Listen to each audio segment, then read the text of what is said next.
Well, hello. Glad to be back with you. This is our third, video of this, exploring this idea of just kind of trying to teaching for change and engaging the students for learning. Um, we've covered a couple of things so far, and last time we talked about some of the examples of how Jesus engaged his audience, some of the things he did, some of the ways that he communicated biblical truths, and he used a variety of ways to engage his audience, and I talked about that in the video too, so you can go back and watch that. But we also talked about just kind of this idea of getting creative and being creative and prepping beforehand and not waiting to the last minute to kind of think through these things. And so that was all kind of hit on in week two, and hopefully these videos, they're not going super in depth. Hopefully they're there to get you thinking a little bit. But I did just want to kind of share just a recent experience for me of teaching with the students. And I know for me, a lot of times it's hard to tell how things are going in the moment. But last week, as I was teaching the students, specifically the guys, I could tell it was so obvious to me that there was zero engagement happening. That they were not grasping what I was saying. They weren't thinking about what I was saying. They were not focused, concentrated, and I can say a lot of things about them on their end, but it came back to me. I began asking myself the question, Lord, what can I do different? Is there something that I could do different to communicate these biblical truths to them? We were talking about Lord's Supper and baptism, and I just was asking myself, what can I do different? And I remember just stopping and pausing and saying, you know what, this isn't working.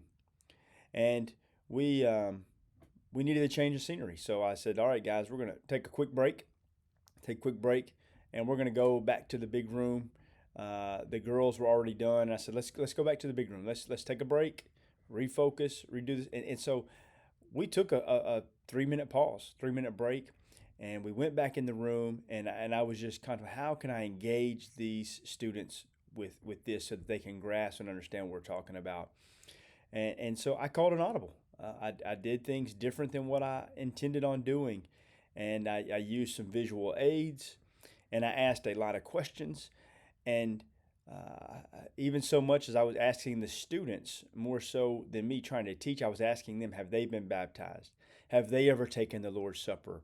What was their experience like? And so I began calling on just their experience with baptism and with Lord's Supper. And we ended up having a wonderful, great discussion by the end of the time. And so, this idea of engagement, you're going to come up with things, you're going to think through things, and sometimes it's not going to work. And that assessment is so important, that we assess, how did it go? What was the level of involvement for the students? And by the end of the time, um, the students were able to communicate to me, what was the significance of baptism? Why do we do baptism? Why do we take the Lord's Supper? What should we be doing during that period of taking the Lord's Supper? What kind of things should we be focused on when we're taking the Lord's Supper? And it even led to several other questions. I had some students asking me questions even after the lesson was over about the Lord's Supper and about the elements. And so it was really a great time. And it's okay to call audibles. It's okay to do things and it not work and to call an audible. And so I just want to encourage you with that today. Um, Another thought that this really hit me as I was thinking through teaching these things and through reading this book, Teaching for Change. As we're studying and preparing, we should be asking ourselves, what are the students going to be thinking about when I talk about this? There was a phrase in that Lord's Supper teaching that when Jesus makes the statement, take and eat the bread, this bread is my body. This juice is my blood. And so the students, I didn't even think about that, but the students were like, was Jesus saying this was really his body? Like, was it really blood in the cup? When we are studying the passage, we should do our best to think about what questions are the students going to have when we read this? What things are going to be going through their mind? We should try to anticipate those questions and think through what are they going to be thinking as we read this passage? What are they going to be feeling?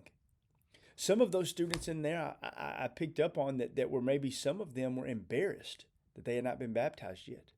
That there were students in that room. I didn't even think about that. It didn't cross my mind that there might be students in there as we're talking about this who had not been baptized in the 8th, 9th, 10th grade that hadn't been baptized, and maybe they're a little bit embarrassed and ashamed that they haven't been baptized yet. So what are they going to be feeling? And then what we should be trying to come up with application questions. What practices or applications are a natural outgrowth of this study? What should be a result of this?